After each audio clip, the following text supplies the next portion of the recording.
Kamusta po? You're watching Leo News Unfiltered. So, guys, let's talk about yung mungkahi ni Senator Robin Padilla. Gusto niyang pababain itong criminal liability para sa mga batang nasasangkot sa mga krimen. Okay? Kung natatandaan nyo, kahapon po, merong nangyaring karumaldumal na krimen na ginawa ng isang 15 years old na bata at isang 14 years old na bata doon sa Tacloban, Leyte. Di ba guys? Ang dami pong nadamay, meron pong tatlong nasawi yung buhay. Halos po mga kaklase ng mga batang namaril ay yung pong mga actual na biktima. Nakakalungkot at nakakadismaya as well in terms of security ng mga kabataan nung nangyari noon. Di ba? So, I want to talk about itong talagang gustong gawin ni Robin Padilla na pababain sa 10 years old. So first, let's listen sa news, okay? Para maintindihan natin kung saan siya nagagaling. At let's take a look also going back dun sa debate nila ni Senator Kiko Pangilinan last year sa pag-amyenda ng juvenile law. Okay? So, let's listen from Manila Standard. At ito yung interview niya pagkatapos ng deadly shooting sa Tacloban.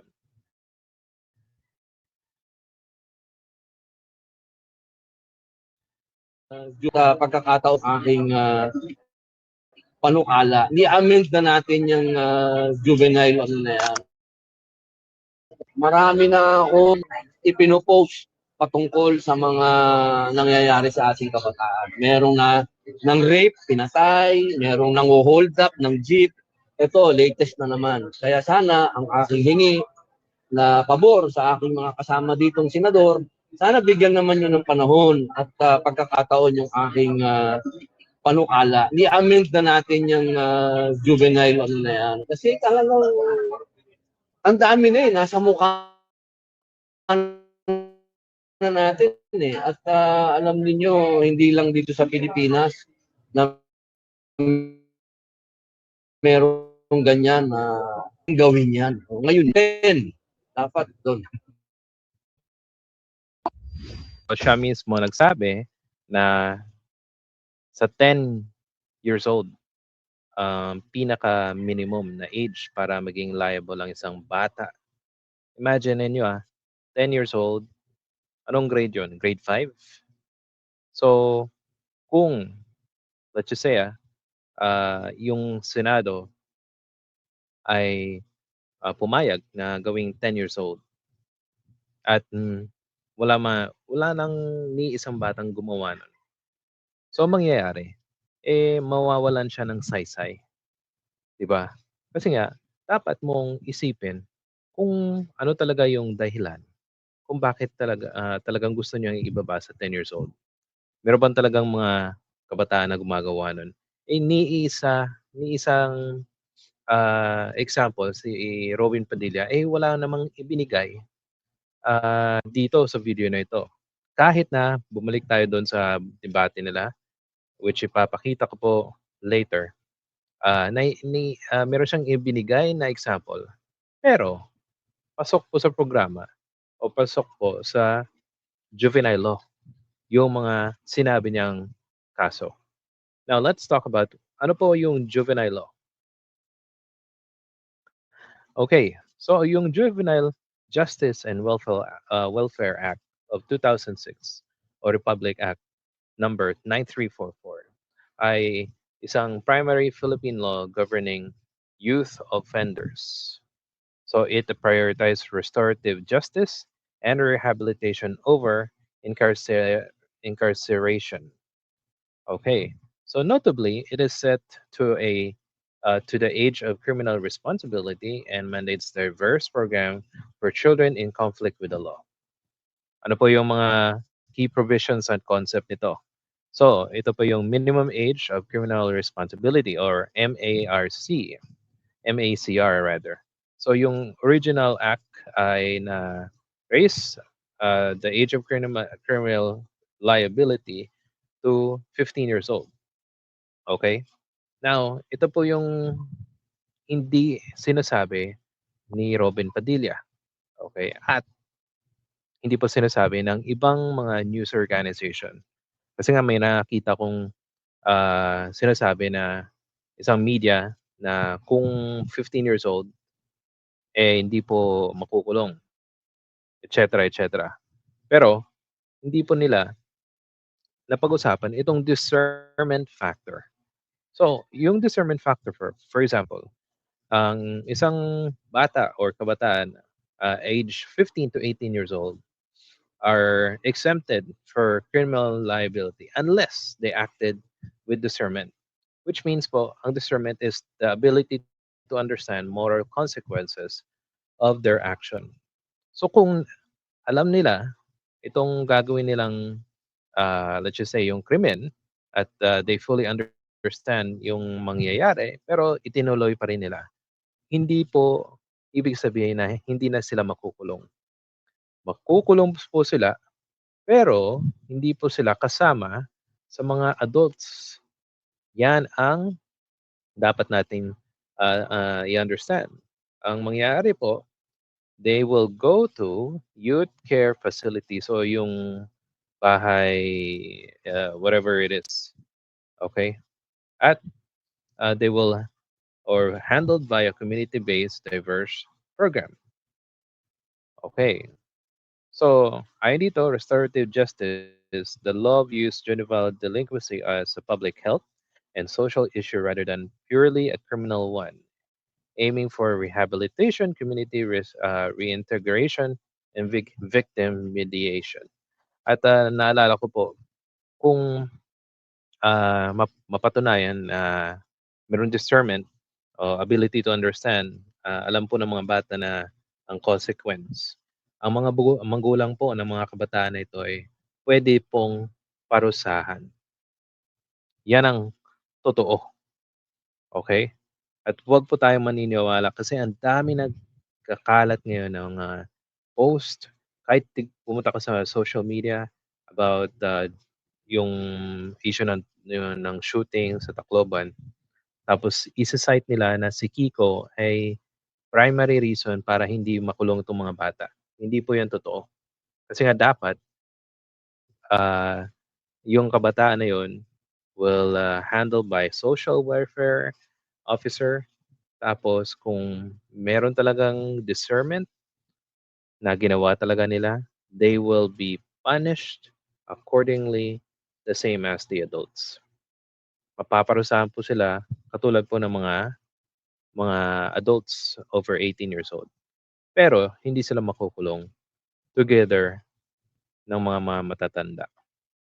But probably 'pag napatunayan may discernment at ginawang murder yung kaso, maybe when they're over 18 years old, pwede na silang ilipat sa kulungan kasama ng mga matatanda. So yan ang ano, ang mahirap dito is merong mga, katulad ni Robin Padilla na gumagawa o nagsasalita ng hindi naaayon talaga sa batas at, misinform ito sa mga iba't ibang mga Pilipino at nakakasira yan sa actual na, batas, 'di ba? 'Pag may mga maniniwala na dapat ibabain kasi nga ganito ganyan, pero hindi nila na-understand na maigi, eh, puwedeng mabudol, 'di ba? Puwede nilang mabudol, gaya nitong si Robin Padilla, puwedeng mabudol niya ang mga ibang Pilipino. I'm sure nabudol niya na yung mga Duterte supporters, pero dapat iwasan na mabudol yung mga ibang Pilipino. Now let's go here, ito yung debate nila about, Magwad case na hindi daw pinalaya. I mean, pinalaya daw o hindi kinasuhan or whatever it is. So let's watch this para ma-refresh yung mga ating mga minds, especially sa mga Pilipino na hindi pa po alam ito. Let's watch this.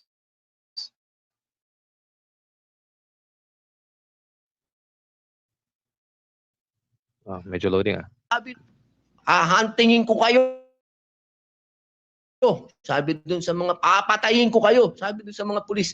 Yun po yung Ilang taon ilang taon yung batang yun? 13 po. At ilang taon yung grupo sila, hindi ba? Grupo po. 13, 15. Yung isa po, 16. Yung bata pong ni-rape nila, 13 din. Yes. Okay.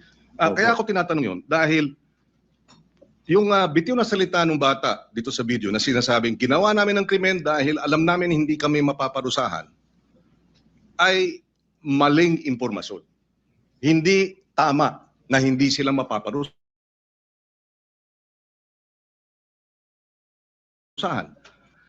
Pero Hindi po tama. Hindi po tama na hindi sila mapaparusahan. Kaya nga, si Robin Padilla, keso merong ganitong nangyari, pero hindi niya talaga alam. Merong problema, probably sa implementasyon, pero sa batas po, wala ang problema. So tuloy natin.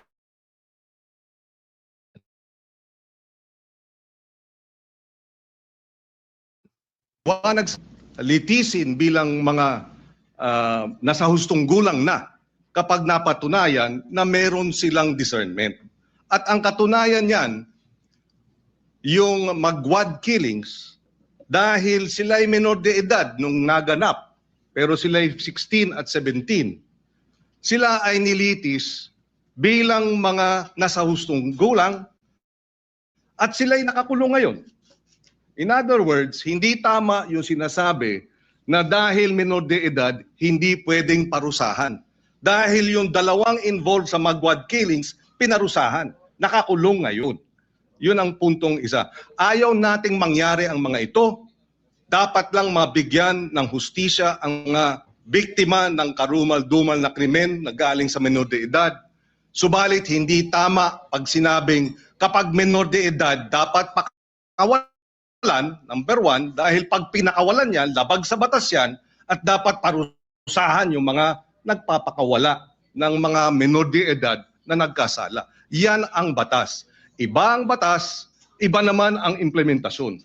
Yung nagsasabi namang pinakikita yung birth certificate, may pananagutan din ang mga magulang sa ilalim ng batas.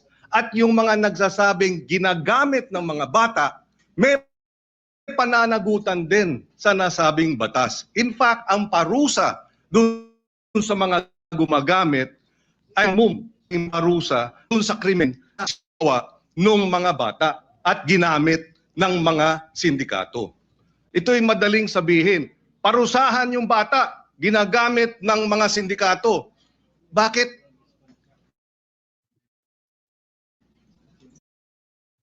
Okay, so we'll stop there. At yan ang napapatunay na dapat kung alam mo yung batas, alam mo talaga kung paano mo siya paano ka makikipagdebate, especially kay Kiko Pangilinan. Alam niya yung nangyari. Alam niya yung dapat mangyari na dapat ikulong. Whether itong bata na to gumawa ng krimen, pero alam niya yung consequence, definitely pwede siyang makulong. At litisin siya kapareho ng mga merong edad.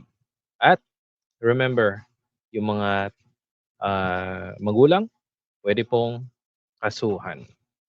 Yan na po. Kung meron po kayong comment o suggestion sa ating video, paki-comment sa ating comment section. Kung nagustuhan niyo po ito, please hit the like and subscribe button. Salamat and see you sa susunod na video.